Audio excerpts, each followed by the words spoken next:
बिस्मिल्लाहिर्रहमानिर्रहीम। हम एब्डोमेन के एमसीक्यूज़ को पढ़ रहे थे, तो फिर वीडियो को फुल साइज़ में कर लेना और इसको 480p पर कर लेना, ठीक हो गया।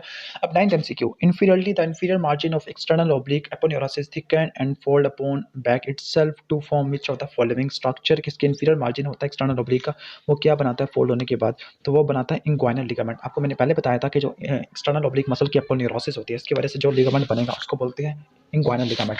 अब इंग्वाइनल लिगामेंट कहाँ से कहाँ तक होता है, ये होता है इंटीरियर सुपीरियर इलियक स्पाइन से प्यूबिक टुबरकल तक। ये कहाँ पे अटैच होता है, प्यूबिक टुबरकल। लेकिन कुछ फाइबर ऐसे भी होते हैं जो सुपीरियर रेमस ऑफ प्यूबिस भी जाके अटैच हो जाएंगे, उनको बोलेंगे लैक्यूनर लिगामेंट या लैक्यूनर लिगामेंट ऑफ गिम्बर्ड नेट। या कुछ फाइबर ऐसे हो गए जो पैक्टिन प्यूबिस पे जाएंगे, उन फाइबर को बोलेंगे पैक्टिनियल लिगामेंट ऑफ कूपर। कुछ ऐसे फाइबर हो गए जो प्यूबिक टुबरकल को बाईपास कर देंगे, लीनियर एल्बा को क्रॉस करेंगे और ये कॉन्ट्रोलैटरल एक्सटर्नल ओब्लिक मसल के फाइबर के साथ मर्ज हो जाएंगे, उनको बोलेंगे reflected inguinal ligament. Inferior oblique की इंफीरियर एक्सटेंशन को बोलते हैं हम, क्या बोलते हैं, इंग्वाइनल लिगामेंट। अब इसके बाद reflected inguinal ligament receive fibre from contralateral aponeurosis of which of the following structure. मैंने आपको बताया था एक्सटर्नल ओब्लिक के मसल के साथ डिकसेट करता है, तो इसका सही जवाब होगा अल्फा ऑप्शन, एक्सटर्नल ओब्लिक। जो इसका और पार्ट होती है लैक्यूनर लिगामेंट, जिसको लिगामेंट ऑफ गिम्बर्ड नेट, जो असल में इंग्वाइनल लिगामेंट के वो वाले फाइबर जो सुपीरियर रेमस ऑफ प्यूबिस पे अटैच है, तो उनको लैक्यूनर लिगामेंट ऑफ गिम्बर्ड नेट बोलते हैं, जो कि सब इंग्वाइनल स्पेस की मीडियल बाउंड्री बनाएगा।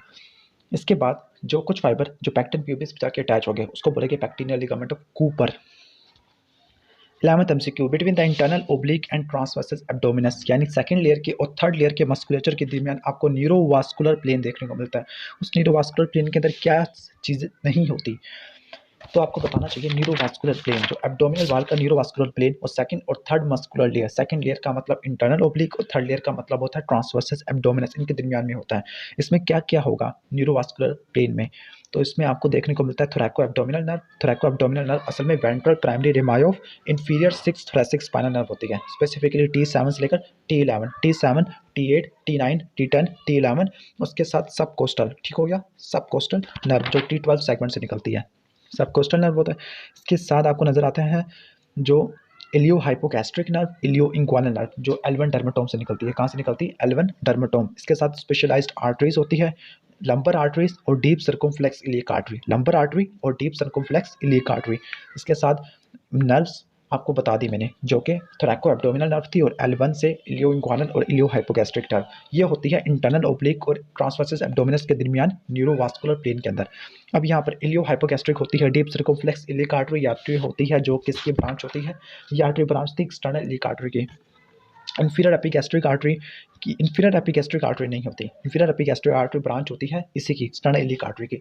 फिर ये रेक्टस शीथ में एंटर होती है in front of arcuate line. Arcuate line का मतलब posterior limit, sorry inferior limit of posterior wall of rectus sheath is called arcuate line, arcuate line. तो ये तो हो गया न्यूरोवास्कुलर प्लेन का। बाकी सब कोस्टल नर्व और इलियो-इंग्वानल नर्व ये न्यूरोवास्कुलर प्लेन के अंदर होती है। 12th MCQ, the rectus abdominis is anchored transversely by attachment to the interior layer of rectus sheath by which of the following structure. तो कौन सा स्ट्रक्चर होता है जो आके जोड़ता होता है, पहले आपको रेक्टस शीथ के बारे में पता होना चाहिए। रेक्टस शीथ क्या चीज़ है, रेक्टस शीथ एक फाइब्रस कनेक्टिव टिश्यू की शीथ होती है जो रेक्टस एब्डोमिनस को पैरामेटालिस को सराउंड करती है। अब इसकी फॉर्मेशन किस तरह से होती है, इसकी फॉर्मेशन पढ़ने के लिए यानी इसकी एंटीरियर वाल और पोस्टीरियर वाल को देखने के लिए हम इसके डिफरेंट पार्ट कर लेते हैं। एक रेक्टस शीथ का वो वाला पार्ट जो कोस्टल मार्जिन से ऊपर होगा, एक रेक्टस शीथ का वो वाला पार्ट जो कोस्टल मार्जिन और आर्कुएट लाइन के दरमियान में होगा, एक वो वाला पार्ट जो आर्कुएट लाइन से नीचे होगा यानी एंटीरियर सुपीरियर इलियक स्पाइन से नीचे होगा। पहला मैंने बताया सेक्शन कोस्टल मार्जिन से ऊपर, तो कोस्टल मार्जिन से ऊपर अगर देखा जाए तो उसके एंटीरियर वाल सिर्फ एक्सटर्नल ओब्लिक मसल की अपोन्यूरोसिस से मिलकर बनती है, क्योंकि यही मसल होता है जो सामने पड़ा हुआ होगा, पीछे कोई मसल नहीं होगा। पीछे पांचवी, छठी और सातवीं, क्योंकि अपोन्यूरोसिस एक्सटर्नल ओब्लिक पांचवीं से स्टार्ट होता है ओरिजिन, तो पांचवीं, छठी और सातवीं कोस्टल कार्टिलेजिस देखने को मिलेगी। इसके बाद कोस्टल मार्जिन और आर्कुएट लाइन, इन दोनों के दरमियान में फिर हम क्रॉस सेक्शन ले तो फिर हमें एंटीरियर वाल और पोस्टीरियर वाल, यहाँ पे हमें डिफरेंस देखने को मिलेगा, यहाँ पे हमें डिफरेंस देखने को मिलेगा। अब ये आर्कुएट लाइन है क्या, आर्कुएट लाइन असल में ये होती है कि जो रेक्टस शीथ की पोस्टीरियर वाल है, पोस्टीरियर वाल के मैं दो पार्ट करता हूँ या फिर पोस्टीरियरली मैं दो पार्ट करता हूँ, सुपीरियर 3/4 और इन्फीरियर 1/4। जो सुपीरियर 3/4 होती है वहाँ पर वो एपोन्यूरोटिक होती है, वो मसल की एपोन्यूरोसिस से बनती है, लेकिन इन्फीरियर 1/4 वो किसी मसल की एपोन्यूरोसिस से नहीं बनती, किसी मसल की एपोन्यूरोसिस से नहीं बनती, बल्कि वो फेशिया ट्रांसवर्सैलिस से बनती है। जो सुपीरियर 3/4 थी एपोन्यूरोटिक थी, यानी posterior wall of rectus sheath का एपोन्यूरोटिक पार्ट इसका इंफीरियर लिमिट उसको बोलते हैं आर्कुएट लाइन। आर्कुएट लाइन का दूसरा नाम है लीनिया सेमी सर्कुलरिस, या फिर इसको फोल्ड ऑफ डगलस भी बोलते हैं। फोल्ड ऑफ डगलस ये कॉनकेव होती है नीचे की तरफ। अगर कोस्टल मार्जिन और आर्कुएट लाइन के दरमियान देखा जाए तो फिर एंटीरियर वाल बनती है एक्सटर्नल ओब्लिक की अपोन्यूरोसिस है, और इंटरनल ओब्लिक मसल होता है, लेकिन इसके एंटीरियर लैमिना, इसके अपोन्यूरोसिस का एंटीरियर लैमिना, जबकि इंटरनल ओब्लिक मसल की अपोन्यूरोसिस का पोस्टीरियर लैमिना पोस्टीरियर वाल बनाएगा। तो पोस्टीरियरली देखा जाए तो ट्रांसवर्सैलिस फिर ट्रांसवर्सिस एब्डोमिनस मसल की अपोन्यूरोसिस और इंटरनल ओब्लिक मसल के पोस्टीरियर लैमिना देखने को मिलता है। आर्कुएट लाइन से नीचे देखा जाए तो मैंने कहा था पोस्टीरियरली हमें कोई अपोन्यूरोसिस देखने को नहीं मिलेगी, लेकिन हमें पोस्टीरियरली फेशिया ट्रांसवर्सैलिस देखने को मिलेगा, जबकि एंटीरियर वाल तमाम मसल के अपोन्यूरोसिस से बनेगी, external oblique, internal oblique and transversus abdominis. तो ये तो हो गया रेक्टस शीथ के बारे में। जो 12th एमसीक्यू है, तो फिर rectus abdominis is anchored transversely by attachment to anterior layer of rectus sheath by which of the following structure. तो ये टेंडिनियस इंटरसेक्शंस होती है, ठीक हो गया, जो जोड़ती होती है रेक्टस एब्डोमिनस को anterior layer of rectus sheath से। अब जो रेक्टस एब्डोमिनस, इसकी 3 टेंडिनियस इंटरसेक्शंस बनती है। इनकी एनाटॉमिकल साइड आपको पता होनी चाहिए। 3 टेंडिनियस इंटरसेक्शंस किन किन जगह पे होती है? पहला होता है अम्ब्लाइकस के लेवल पे, दूसरा होता है ज़िफाइड प्रोसेस के फ्री एंड पर, यानी पहला अम्ब्लाइकस, दूसरा ज़िफाइड प्रोसेस, और तीसरा इन दोनों के दरमियान में। तो तीसरी ट्रांसवर्स या टेंडिनियस इंटरसेक्शन हमें देखने को मिलती है अम्ब्लाइकस और ज़िफाइड प्रोसेस के दरमियान में। अब देख लेते हैं 13 MCQ। 13 which of the following structure define the point at which posterior lamina of internal oblique and aponeurosis of transverse abdominal oblique becomes part of anterior rectus sheath. तो कौन सा लैंडमार्क होता है? मैंने आपको बताया था जो इंफीरियर लिमिट होती है posterior lamina of rectus sheath, यानी posterior wall of rectus sheath की इंफीरियर लिमिट या इंफीरियर बाउंड्री वो एक कॉनकेव डाउनवर्ड लाइन की वजह से बनती है। उसके कॉनकेव डाउनवर्ड लाइन को बोलते हैं हम आर्कुएट लाइन, जिसको लीनिया सेमी सर्कुलरिस भी बोलते हैं, जिसको हम लाइन ऑफ डगलस भी बोलते हैं। तो ये लाइन होती है जो ट्रांजिशन को शो करती है कि अपोन्यूरोसिस जो असल में फेशिया ट्रांसवर्सैलिस स्टार्ट हो चुका है और अपोन्यूरोटिक वाल खत्म हो चुकी है, तो आर्कुएट लाइन होगी। अब इसके बाद देख लेते हैं एमसीक्यू नंबर 14। एमसीक्यू नंबर 14 है the two medial umbilical fold. अब ये फोल्ड की तरफ जा रहे हैं, लेकिन इससे पहले मैं एब्डोमिनल वाल को खत्म करता जाऊँ। तो एब्डोमिनल वाल के बारे में कुछ इसके मसल्स के बारे में बता देता हूँ। जो मसल्स होती हैं एंटीरियर लैटरल एब्डोमिनल वाल के, वो स्ट्रॉन्ग एक्सपेंडेबल सपोर्ट प्रोवाइड करते हैं, एब्डोमिनल विसरा को सपोर्ट प्रोवाइड करते हैं। पहला एक्सपेंडेबल, दूसरा विसरा को सपोर्ट करना। पहला सपोर्ट था वाल के लिए, दूसरा विसरा के लिए, तीसरा होगा विसरा को कंप्रेस करके इंट्रा एब्डोमिनल प्रेशर को बढ़ा देना, और चौथा होगा ट्रंक की मूवमेंट करवा देना। ठीक हो गया। ट्रंक की हमने मूवमेंट पढ़ी थी, जो स्पेसिफिकली जो ओब्लिक वाले करा रहे थे। ओब्लिक वाले क्या करा रहे थे? फ्लैक्शन करा रहे थे और रोटेशन करा रहे थे ट्रंक की। जबकि रेक्टस एब्डोमिनस मसल, जो रेक्टस एब्डोमिनस मसल है उसको हम एंटी लॉर्डोटिक मसल भी बोलते हैं, क्योंकि ये पेल्विक की टिल्ट को कंट्रोल करता है और स्टेबलाइज करवाता होता है, यानी लंबर लॉर्डोसिस को कंट्रोल करता है, पोस्चर को मेंटेन करता है। ठीक हो गया। जबकि जो रेक्टस एब्डोमिनस है ये थोरैसिक और लंबर रीजन पे पावरफुल फ्लेक्सर होता है, पावरफुल फ्लेक्सर। जबकि ओब्लिक मसल है ये लंबर वर्टिब्रा की लैटरल फ्लेक्शन कराते हैं और रोटेशन कराते हैं लोअर थोरैसिक वर्टिब्रा की, यानी लोअर थोरैसिक वर्टिब्रल कॉलम की रोटेशन और लंबर वर्टिब्रल कॉलम की लैटरल फ्लेक्शन। ये काम कराना ओब्लिक मसल का होता है। तो ये तो हो जाएगा। जो एब्डोमिनल प्रेशर ज़्यादा हो रहा था, वो एब्डोमिनल प्रेशर किन किन कामों के अंदर यूज़ हो जाएगा? वो कफिंग के लिए, वो स्नीजिंग के लिए, वो नोज की ब्लोइंग के लिए, वो रिस्पायरेशन में एयर को ब्लो करने के लिए, वॉलंटरी इरेक्टेशन के लिए जिसको बर्पिंग बोलते हैं, येलिंग और स्क्रीमिंग भी बोलते हैं, फोर्स प्रोवाइड करता है डेफिकेशन के लिए, मैक्चुरेशन के लिए, वॉमिटिंग के लिए, पार्चुरेशन के लिए, और इसके साथ ही हैवी लिफ्टिंग के लिए भी काम आता है। ठीक हो गया। तो ये हो जाएगा बेसिक ओवरव्यू। लिम्फेटिक ड्रेनेज क्या होती है एंटीरो लैटरल एब्डोमिनल वाल की? सुपरफिशियल लिम्फेटिक वेसल्स और deep lymphatic vessels. Superficial lymphatic vessels veins को अकम्पनी करेगी, डीप लिम्फेटिक वेसल्स ये डीप वेन को अकम्पनी करेगी। वो सुपरफिशियल वेन को अकम्पनी करी थी, वो डीप वेन को। जो सुपरफिशियल लिम्फेटिक वेसल है अगर ट्रांस अम्ब्लाइकल प्लेन से ऊपर है, यानी अम्ब्लाइकस से ऊपर है, तो फिर ये जाएगी एक्सिलरी लिम्फ नोड में। अगर ये नीचे है तो फिर ये जाएगा medial group of superficial inguinal lymph node, या फिर सुपरफिशियल इंग्वानल लिम्फ नोड बोल देता हूँ। जो डीप वाले हैं वो ड्रेन होती है एक्सटर्नल एलिक में, कॉमन एलिक में जाती है। इसके साथ साथ लंबर लिम्फ नोड, लंबर में केवल और अयोर्टिक लिम्फ नोड्स आते हैं। आर्टीरियल सप्लाई देखा जाए एंटीरो लैटरल एब्डोमिनल वाल की, तो आर्टीरियल सप्लाई में इंटरनल थोरैसिक आर्टरी की ब्रांचेस आती है, एक्सटर्नल इलिक आर्टरी की ब्रांचेस आती है, फीमोरल आर्टरी की और अयोर्टा की। इंटरनल थोरैसिक से जो आर्टरी आती है उसको बोलते हैं मस्कुलोफ्रेनिक आर्टरी। सुपीरियर एपिगैस्ट्रिक आर्टरी अयोर्टा से आती है, उसको बोलते हैं 10th and 11th posterior intercostal artery, और सबकोस्टल आर्टरी अयोर्टा से आती है। एक्सटर्नल इलिक आर्टरी से आती है inferior epigastric artery, deep circumflex iliac artery जो कि फीमोरल आर्टरी से आती है, सुपरफिशियल सिरिकोफ्लेक्स इलियक आर्टरी और सुपरफिशियल एपिगैस्ट्रिक आर्टरी। मस्कुलोफ्रेनिक आर्टरी ने हाइपोकॉन्ड्रिक रीजन को सप्लाई करना होगा, इसका सुपरफिशियल और डीप टिश्यू को भी, इसके साथ इसने डायफ्राम को भी सप्लाई करना है। Superior epigastric artery, superior epigastric artery नाम से लग रहा है कि इसने एपिगैस्ट्रिक और अपर अम्बिलिकल रीजन को सप्लाई करना है। जो 10th and 11 posterior intercostal artery, 10th and 11 posterior intercostal artery और सबकोस्टल आर्टरी, इसने सप्लाई करना है लैटरल एरिया को, जिसको लंबर या फ्लैंक एरिया भी बोलते हैं। इंफीरियर एपिगैस्ट्रिक आर्टरी से सप्लाई करना है, नाम से लग रहा है कि इसने सप्लाई करना होगा इंफीरियर अम्बिलिकल रीजन को और प्यूबिक रीजन को, इंफीरियर अम्बिलिकल को और प्यूबिक रीजन को। डीप सिरिकोफ्लेक्स ने सप्लाई करना है इलियक इंग्वानल रीजन को, किसको सप्लाई करना है, इंग्वानल रीजन को। जो एक्सटर्नल इलियक आर्टरी थी ये सप्लाई करे थे डीप पोर्शन को।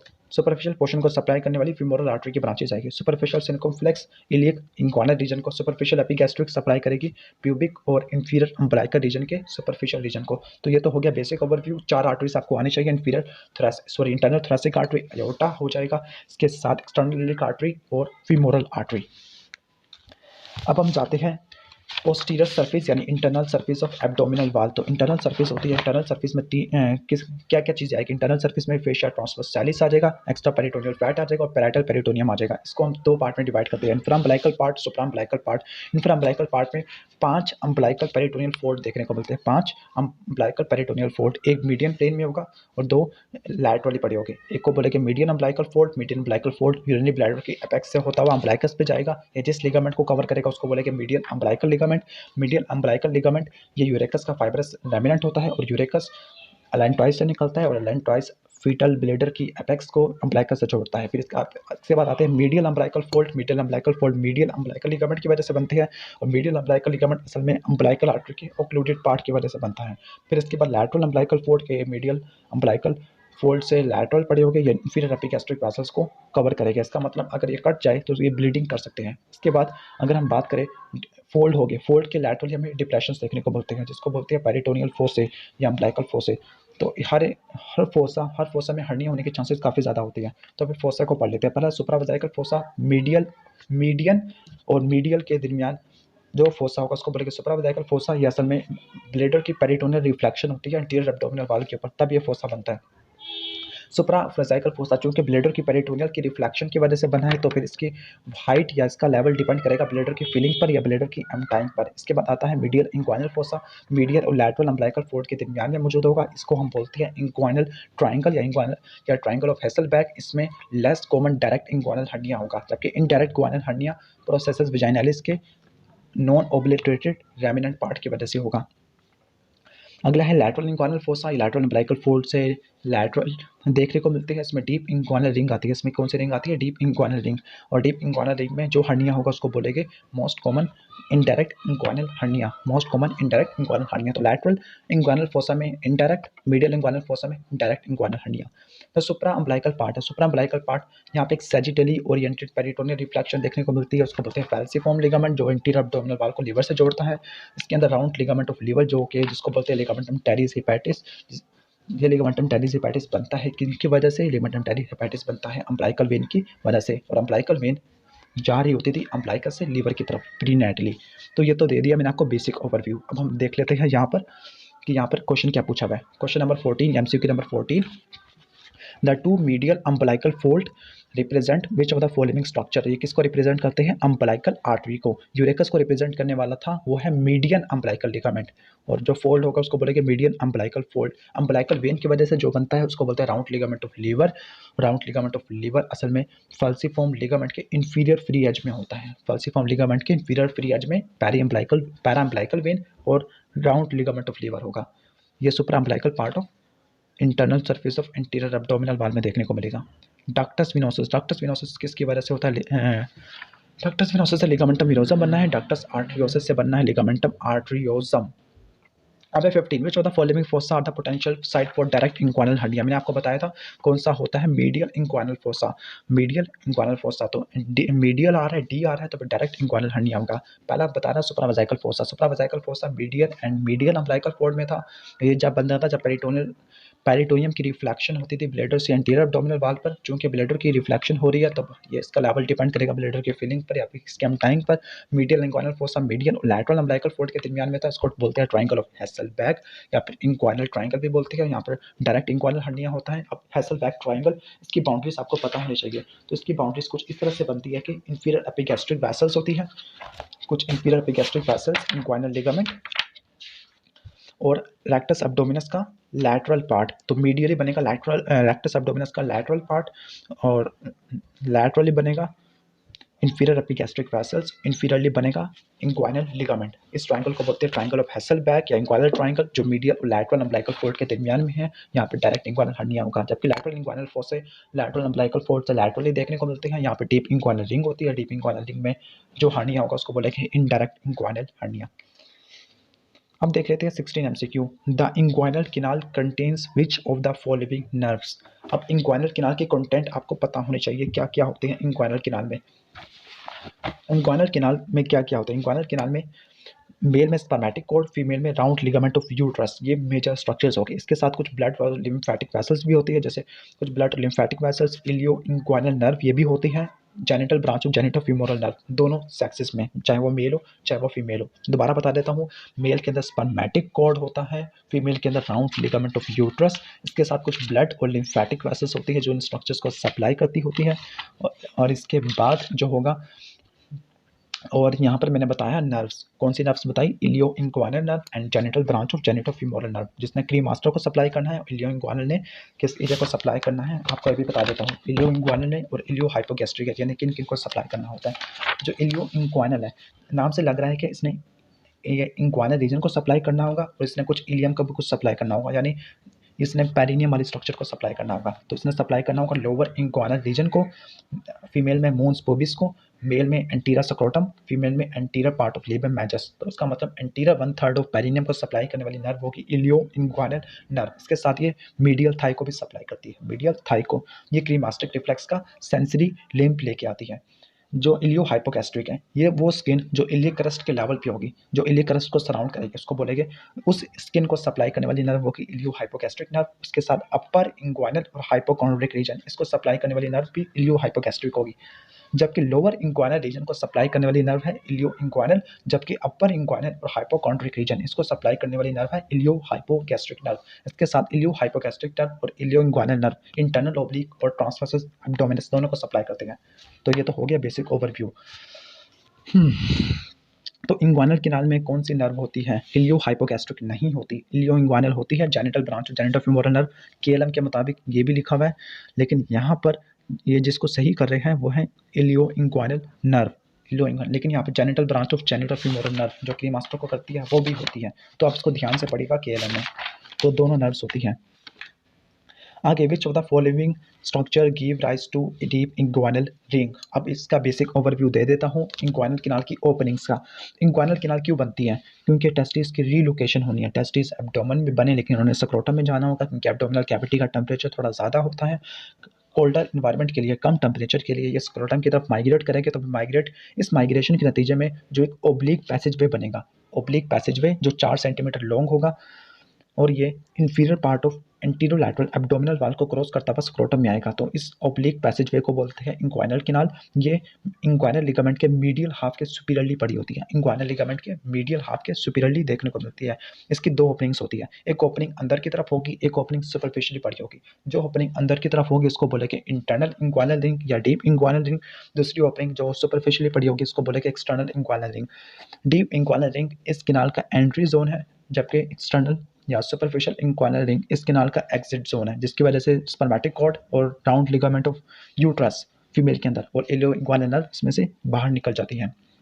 अब डीप इंग्वाइनल रिंग के बारे में बातें पढ़ लेते हैं। एंट्रेंस है, पॉइंट है, ये पड़ा हुआ होगा इंग्वाइनल लिगामेंट के मिडल पार्ट, यानी इंग्वाइनल लिगामेंट के मैं 3 पार्ट करता हूँ, मीडियल, मिडल और लैटरल। तो मिडल पार्ट के सुपीरियरली हमें देखने को मिलता है, और ये इंफीरियर एपिगैस्ट्रिक आर्टरी के लैटरली, इंफीरियर एपिगैस्ट्रिक आर्टरी के लैटरली हमें देखने को मिलेगा। ठीक हो गया। और इंफीरियर एपिगैस्ट्रिक आर्टरी किस ट्रायंगल में पार्टिसिपेट कर रही थी, इंग्वाइनल ट्रायंगल ऑफ हेसलबैक। जबकि डीप इंग्वाइनल आपको मैंने बताया था लैटरल इंग्वाइनल फोसा में, जो मिडिल इंग्वाइनल फोसा से यानी इंग्वाइनल ट्रायंगल से लैटरली देखने को मिलती है। अब ये ओपनिंग किसके अंदर होगी, ये फेशिया ट्रांसवर्सैलिस, क्योंकि अंदर की तरफ है और अंदर की तरफ जो फेशिया होगा उसको बोलेंगे फेशिया ट्रांसवर्सैलिस। तो ये ओपनिंग असल में फेशिया ट्रांसवर्सैलिस में ही होगी। इस ओपनिंग के जरिए स्पर्मेटिक कॉर्ड और जो स्ट्रक्चर्स, दूसरे स्ट्रक्चर्स एंटर होते हैं इंक्वाइनल कैनाल में। जेनिटल ब्रांच भी एंटर होती है इसके अंदर। जो फेशिया ट्रांसवर्सैलिस है वो असल में स्पर्मेटिक कॉर्ड की इनर मोस्ट कवरिंग भी बना देगा जब इसमें से स्ट्रक्चर पास करेगी। जो उसकी इनर मोस्ट कवरिंग होती है उसको बोलते हैं इंटरनल स्पर्मेटिक फेशिया।